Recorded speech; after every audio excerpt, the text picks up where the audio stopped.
చెప్తారు. అంటే ఇప్పుడు ఒక రూల్ ఎట్లా ఉంటుందంటే నువ్వు పాత డేట్ నుంచి వర్తింపజేయమంటే ఎంత దారుణం ఉంటుంది.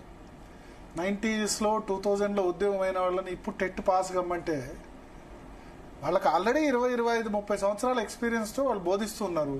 టెట్ అనేది కొత్తగా వచ్చిన రూలు, కొత్తగా ఇంప్లిమెంట్ చేస్తే పర్లేదు. కానీ ఆల్రెడీ టీచర్ జాబ్లో ఉన్న వాళ్ళు టెట్ నేర్చుకోవాలంటే అంటే ఏంటంటే తలా తోకాలేని రూల్స్. ఈ rules national council for teacher education ఎందుకు పెట్టిందో, ఈ రూల్స్ పదే పదే మారుతుంటాయి. అంతకుముందు ఏంటంటే బీఎడ్ చేసిన వాళ్ళు కూడా ప్రాథమిక విద్యా బోధనకు అర్హులు అన్నారు. అది తీసేసి ఓన్లీ అప్పటి వరకు బీఎడ్ అందరు చదువుకున్నారు, లక్షల మంది పాస్ అవుట్ అయిపోయినారు. అయిపోయిన తర్వాత సడన్ గా అది చేసి బీఎడ్ చేసిన వాళ్ళు కేవలం ఉన్నత విద్య మాత్రమే, 6th to 10th మాత్రమే, 1 to 5th చేయాలంటే మళ్ళీ డిఎడ్ చేయాలన్నారు. దాంతో బీఎడ్ చేసిన వాళ్ళు కూడా మళ్ళీ డిఎడ్ చేశారు. అది కూడా 2 years, 2 years, బీఎడ్ 1 year. అంటే బీఎడ్ చదివిన తర్వాత మళ్ళీ డిఎడ్ చదివారు. సో అంటే ఎట్లా ఉంటాయంటే ఈ రూల్స్ కొన్ని, అసలు ఇవన్నీ డిఎడ్ చేస్తేనే మరి కేవలం ప్రాథమిక విద్యకు మాత్రమే డిఎడ్ పెట్టారు. ఓకే, ఉన్నత విద్య చెప్పేవాళ్ళు వాళ్ళకేం ట్రైనింగ్ లేదు.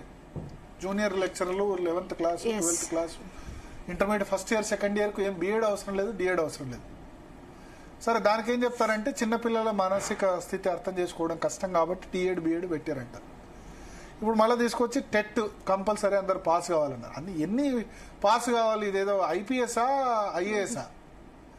ఐఏఎస్ ఐపీఎస్లకు ప్రిలిమ్స్ మెయిన్స్ సివిల్స్ లాగా ఇప్పుడు బీఎడ్ చేయాలి, డిఎడ్ చేయాలి, మళ్ళీ బీఎడ్ డిఎడ్ ఆల్రెడీ ట్రైనింగ్ కోర్సులే, మళ్ళీ టెట్. ఈ టెట్ ఎగ్జామ్లో ఏంటంటే తెలుగు చదివిన వాడికి, తెలుగు టీచర్కు, లేకపోతే సోషల్ చదివిన వాడికి మ్యాథ్స్ పాస్ కావాలట. ఏమన్నా అర్థం ఉందా? మ్యాథ్స్ రాకనే వాడు సోషల్ చదువుకుంటారు, అంతే కదా? మ్యాథ్స్ రాకనే కదా సోషల్ చదువుకునేది. సోషల్ సరే, మ్యాథ్స్ వాళ్ళకి సోషల్ ఈజీ ఏమో కానీ సోషల్ చదివిన వాళ్ళకి మ్యాథ్స్ కష్టం. ఇప్పుడు నేర్చుకోమంటే ఎట్లా నేర్చుకుంటారు? వాళ్ళు చెప్పేదేమో సోషల్, వాళ్ళు ఇప్పుడు మ్యాథ్స్ నేర్చుకోమని మ్యాథ్స్లో కూడా ఆ టెట్ ఎగ్జామ్లో మ్యాథ్స్ కూడా ఉంటాయి. సో ఇదేంటంటే ఒక ఏమంటారు, పిచ్చితనానికి పరాకాష్ట అంట నేను, అన్ఫార్చునేట్లీ. మరి NCT national council for teacher education ఎందుకు ఈ విధంగా బిహేవ్ చేస్తుందో అర్థం కావట్లేదు. ఇంతకుముందు నాకు అదే అనిపించింది. బీఎడ్ చేసిన వాళ్ళకు ఎలిజిబుల్ అని చెప్పి, ఆ తర్వాత 2008 నుంచి ఓన్లీ డిఎడ్ వాళ్ళే ఎలిజిబుల్ అని చెప్పి ఆ బీఎడ్ వాళ్ళు మళ్ళీ డిఎడ్ చేశారు. ఎందుకంటే మన దగ్గర టీచర్ పోస్ట్ అంటే విపరీతమైన క్రేజ్, టీచర్ కావాలన్నది. మన వాళ్ళు bank jobs, railway jobs, central government jobs చాలా ఉంటాయి, అవేం పట్టించుకోరు. నిజానికి ఇంకా తెలంగాణలో ఇంకా చాలా తక్కువ. ఆంధ్రాలో ఉన్న బ్యాంక్ సంబంధించి ఎగ్జామ్స్ రాస్తారు. టీచర్ ఉద్యోగం అంటే క్లామర్.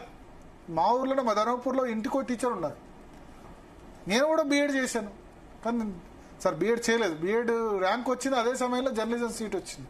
మీరు కూడా బీఎడ్ చేసే ఉంటారు. అప్పట్లో ఈ జెన్ జీకి తెలియదు, కానీ అప్పట్లో ప్రతి ఒక్కరి ఇంటికి కంపల్సరీ ఎంతమంది ఏ విధంగా ఉన్నా బీఎడ్ లేని వాళ్ళు లేరు. నాకు బీఎడ్లో ర్యాంకు ఒకటేసారి వచ్చింది, ఉస్మానియా జర్నలిజం వచ్చింది, ఈనాడు జర్నలిజం వచ్చింది, ఐసెట్ వచ్చింది. ఆ సమయంలో నేను సివిల్స్ అని చెప్పి ఉస్మానియా జర్నలిజం సెలెక్ట్ చేసుకున్నాను, లేకపోతే నేను కూడా బీఎడ్ ఫిజికల్ సైన్స్ చేసేవాడిని. సో ఇదొక షాడిజం లాగా అనిపిస్తుంది నాకు. ఇప్పుడు ఆల్రెడీ ఉద్యోగం 20-25 సంవత్సరాలు జాయిన్ అయిన తర్వాత వాళ్ళు వచ్చి ఇప్పుడు మళ్ళీ టెట్ పాస్ అయితేనే లేకపోతే ఉద్యోగం మీద పోతుందంటే ఏం చేస్తున్నారో ఏంటో. కోర్టులు కూడా కొన్ని ఎందుకు ఆలోచిస్తాయో ఏంటో అర్థం కాదు. మన కోర్టుల తీర్పుని ఏమంటారు, న్యాయమూర్తులకు వ్యక్తిగత ఉద్దేశాలు ఆపాదించొద్దు, బట్ కోర్టు తీర్పును విమర్శించే అవకాశం ఉంది కాబట్టి నేను విమర్శిస్తున్నా. విద్యా హక్కు చట్టం సరే ఆ తర్వాత వచ్చింది. ఆ ముందు విద్యా హక్కు చట్టానికి ముందు రిక్రూట్ అయిన వాళ్ళు కూడా ఇప్పుడు టెట్ రాయాలంటే టెట్లో అసలు ఏం నిబంధనలు ఉన్నాయో చూసారా? ఓసీలకు 90 మార్కులట, బీసీ అయితే 75, ఎస్సీ ఎస్టీ అయితే 60 మార్కులు. ఈ ఉద్యోగానికి ఓకే, కానీ టెట్ క్వాలిఫై కావాలంటే ఈ మార్కులు అంటే ఇబ్బంది కదా. ఇప్పుడు ఓసీ టీచర్ ఎన్ని మార్కులు తెచ్చుకోవాలి? ఆల్రెడీ ఈ దీనిలో ఏమంటారు, మీకు జాబ్ ఇచ్చేటప్పుడు రిజర్వేషన్స్ ఉన్నాయి, మళ్ళీ టెట్ క్వాలిఫికేషన్ కూడా ఓసీకో మార్కు, బీసీకో మార్కు, ఎస్సీకో మార్కు, ఎస్టీ మార్క్ ఏంది? ఎట్లా ఉద్యోగాలు ఇచ్చినప్పుడు రిజర్వేషన్ ఇస్తున్నారు కదా. సో తలా తవ్వకాలైన నిర్ణయాలు ఉంటే వచ్చి ఉపాధ్యాయుల మీద రుద్దుతారు. టీచర్ జాబ్ ఇంతకు ముందున్నంత ఈజీ అయితే లేదు, చాలా ఈజీ టీచర్ జాబ్ అని అనుకునేవాళ్ళు. ఏంది వాళ్ళకి దసరా సెలవులు, సంక్రాంతి సెలవులు, ఈ సెలవులు, ఆ సెలవులు, ఎండాకాలం సెలవులు ఉంటాయి. అంటే టీచర్ అంటేనే వెకేషన్ డిపార్ట్మెంట్. ప్లస్ ఇంకోటి, నువ్వు ఆ ఉద్యోగిని ఈ ఉద్యోగిని కరప్షన్ అంటావు.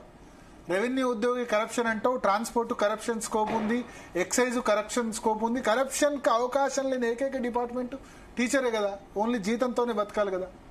ఎస్జిటికి ఎంత ఇస్తున్నారో జూనియర్ అసిస్టెంట్ కూడా అంతే ఉంది కదా జీతం. Second grade NCT national council for teacher education order ఎట్లా చూస్తారు మీరు? Is my voice clear sir? Yes.